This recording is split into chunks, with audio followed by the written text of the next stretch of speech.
నరసింహ ఛానల్కి స్వాగతం. ఈరోజు మనం హంపి వెంకటేశ్వర ఆలయానికి వచ్చాము. ఇది హంపి రథము. ఈ ఆలయం పూర్తిగా శిథిలమైపోయినప్పటికీ కూడా ఈ రోజుకి తన యొక్క ప్రభావాన్ని చాటుకుంటూ ఉంది. ఈ ఆలయం యొక్క విశేషాలను చూద్దాం రండి. హంపి విఠలేశ్వరాలయం హంపిలో చూడదగినటువంటి ప్రముఖమైనటువంటి ప్రదేశాల లోపల ఇది అత్యంత ప్రాధాన్యమైనదిగా చెప్పవచ్చు. ఇప్పుడు విఠలేశ్వరాలయం వైపుగానే మన యొక్క ప్రయాణం సాగుతుంది. ఇప్పుడు మనం చూసినటువంటిది ప్రతి ఆలయానికి ముందు కూడా ఇంతకుముందు విరూపాక్షాలయం చూసాము. విరూపాక్షాలయం ముందు కూడా పెద్దనైనటువంటి ఈ హంపి బజార్ గాను వచ్చింది. ఇక్కడ కూడా పెద్దనైనటువంటి మార్కెట్ గాను వస్తుంది. ఇక్కడ నవరత్నాలను బంగారపు రాసులను కుప్పలుగా పోసి ఇక్కడ అమ్మేవారని చెప్పి మనకు చారిత్రక ఆధారాల వల్ల తెలుస్తుంది. రూపులు కడుగు పెట్టగానే మనకు ఎడం వైపున పెద్దనైనటువంటి వంటశాల ఏదైతే ఉందో వంటశాల కానరావడం అనేటువంటిది జరుగుతుంది. గతంలో కూడా మనం చెప్పుకున్నాము హంపి వీడియో లోపల దేవుళ్లకు ప్రసాదాలను శుచిగా నిష్టగా చేయడం కోసం ఈ ఆలయంలోని ప్రత్యేకమైనటువంటి వంటశాలను ఏర్పాటు చేసేవారు.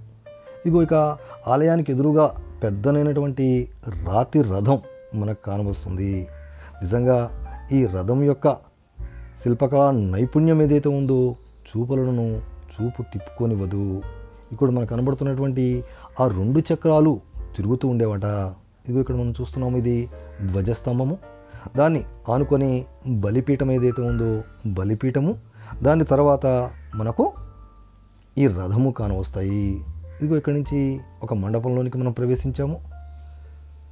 హంపిలో ఉన్నటువంటి మిగిలిన దేవాలయాల్లో ఉన్నటువంటి స్తంభాలాగానే ఈ ఆలయంలో కూడా ప్రతి స్తంభం పైన కూడా ఏదో ఒక విధమైనటువంటి చరిత్రలను తెలియజేసేటువంటి శిల్పాలు మనకు కానవస్తాయి.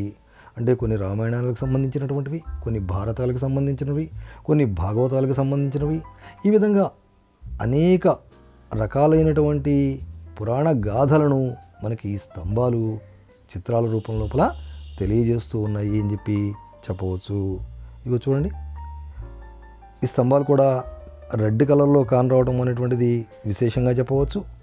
ఈ పురావస్తు శాఖ వారు ఎవరైతే ఉన్నారో వీటిని కాపాడడం కోసం ఎంతో కృషి చేస్తూ ఉన్నారు. ఇది ఇక్కడ అదే బోర్డు కనబడుతుంది, ఇది రెనోవేషన్లో ఉంది, జాగ్రత్తగా వెళ్ళండి అని చెప్పి ఇక్కడ దానికి సంబంధించినటువంటి బోర్డులు కనబడుతున్నాయి. ఇగో మరొక మండపం లోపలికి మనం ప్రవేశించాం. ఈ మండపంలో కూడా వివిధ రకాలైనటువంటి దేవతామూర్తులను ఇక్కడ మనకు దర్శనమిస్తారు. ఆ ఎదురుగా ఉన్నటువంటిది నవరంగ మండపం ఏదైతే ఉందో నవరంగ మండపం పక్కకే ఉన్నటువంటి మండపం లోపల మనం ఉన్నాము. ఇది వచ్చేసరికి కళ్యాణ మండపంగా మనకు తెలుస్తూ ఉంది. ఇది కళ్యాణ మండపం. దీని పక్కన ఆనుకొని నవరంగ మండపం అనేటువంటిది ఉంది. ఇక్కడ తన భార్య అయినటువంటి చిన్నాదేవి ఎవరైతే ఉన్నారో చిన్నాదేవి కోసం ప్రత్యేకమైనటువంటి శ్రద్ధతోటి ఆ నవరంగ మండపాన్ని శ్రీకృష్ణదేవరాయల వారు నిర్మించినట్లు మనకు చారిత్రక ఆధారాల వల్ల తెలుస్తూ ఉంది. ఇవి చూడండి,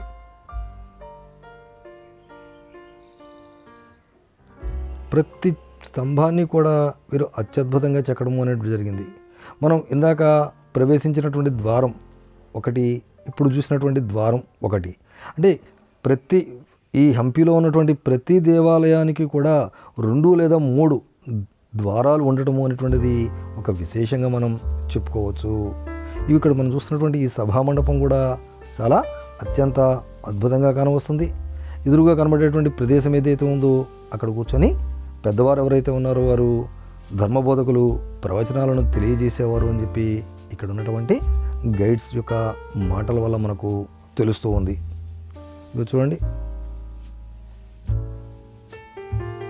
ఈ ఆలయాల లోపల ప్రతి స్తంభము కూడా ఏదో ఒక విధమైనటువంటి పురాణాన్ని కానీ చరిత్రను కానీ మనకు తెలియజేస్తుంది అని చెప్పడం లోపల ఏమాత్రము కూడా అతిశయోక్తి లేదు. ఇదిగో ఈ ఆలయం చుట్టూరా మనం చూస్తూ ఉన్నాము. ఇది విష్ణాలయం. విఠలాక్షుడు దేవుడు అంటే విష్ణుమూర్తి అని చెప్పి మనకు తెలుసు. ఈ విష్ణాలయంలోనికి మనం ప్రవేశిస్తున్నాము.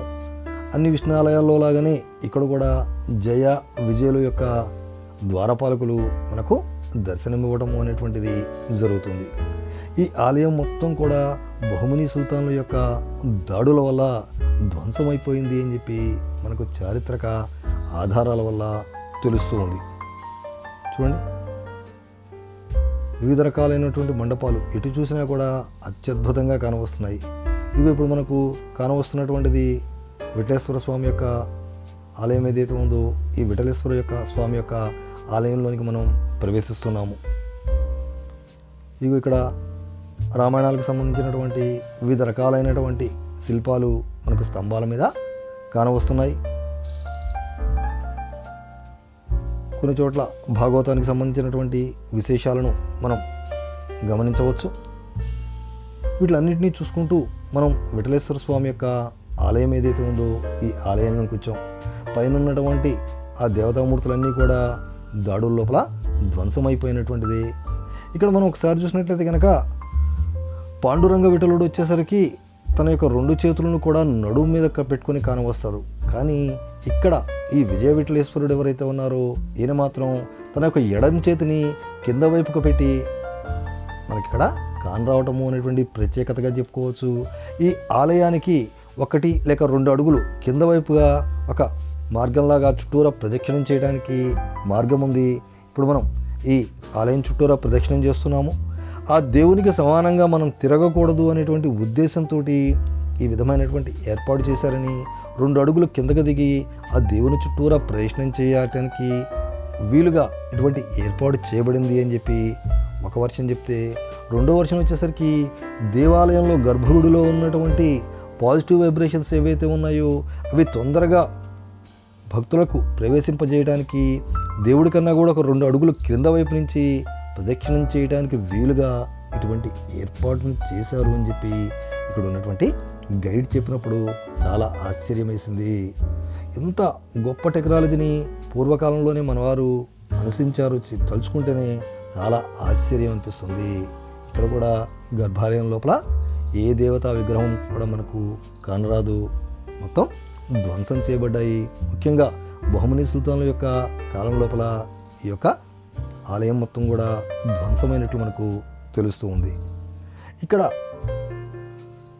మ్యూజికల్ మండపం ఏదైతే ఉందో ఇది కూడా సంగీత మండపం ఉంది.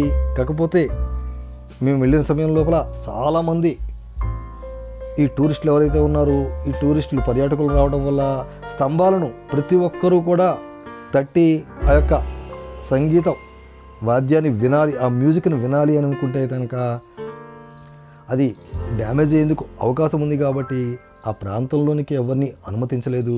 అందువల్ల ఈ యొక్క సంగీత మండపం ఏదైతే ఉందో ఈ సంగీత మండపాన్ని మేము ప్రేక్షకులకు చూపించలేకపోయాము. ఇదిగో ఇక్కడ ఉన్నటువంటి మిగిలినటువంటి ఆలయాలను చూస్తున్నాము. అత్యద్భుతమైనటువంటి పూర్ణకుంభాలను చెక్కినటువంటి ద్వారబంధాలను చూస్తున్నాము. ఇదిగో ఇక్కడ మనకు రాజగోపురం కానవస్తుంది. ఇది అచ్చంగా ఇంతకుముందు మనం చూసినటువంటి సరస్వతి మహల్ లేక సరస్వతి టెంపుల్ ఏదైతే ఉందో ఈ సరస్వతి టెంపుల్ పైన ఉన్నటువంటి గోపురంలానే మనకు కానవస్తుంది. ఆ సరస్వతి టెంపుల్ కూడా ఒకప్పుడు గొప్పనైనటువంటి విష్ణాలయం అని చెప్పి ఇంతకు పూర్వమే చెప్పుకోవడం జరిగింది. దీనికి సంబంధించిన ఇంతకు పూర్వమే ఒక వీడియో చేయడం జరిగింది. చూడని వారు ఎవరైనా ఉంటే డిస్క్రిప్షన్లో లింక్ ఉంటుంది, ఒక్కసారి చూడండి. ఇక బయటికి రాగానే అన్ని దేవాలయాల్లాగానే ఇక్కడ కూడా అత్యద్భుతమైనటువంటి పుష్కరిణి మనల్ని చూపు తిప్పుకొనివ్వదు. చూడండి ఎంత చక్కగా ఉందో. ఈ పర్వదినాల లోపల తెప్పోత్సవాలు దేవుళ్ళకి చేసేటువంటి వివిధ రకాలైనటువంటి సేవలకు ఈ పుష్కరిణిని ఉపయోగించేవారు అని చెప్పి తెలుస్తూ ఉంది. ఏది ఏమైనా పూర్తిగా ధ్వంసమైనప్పటికీ కూడా నాటి తన యొక్క గొప్పతనాన్ని, చారిత్రక వైభవాన్ని, సాంస్కృతిక సంప్రదాయాలను మన కళ్ళకు కట్టునట్టు చూపుతున్నటువంటి ఈ విఠలాక్ష దేవాలయాన్ని దర్శించడం అనేటువంటిది ఒక దివ్యమైన అనుభూతిగా చెప్పవచ్చు. చూశారు కదా మా ఈ వీడియో కనుక నచ్చినట్లయితే తప్పకుండా లైక్ చేయండి, షేర్ చేయండి. మీరు కనుక మొదటిసారిగా మా కశ్యప ఛానల్ కనుక చూస్తున్నట్లయితే తప్పకుండా సబ్స్క్రైబ్ చేసుకోండి. Thank you.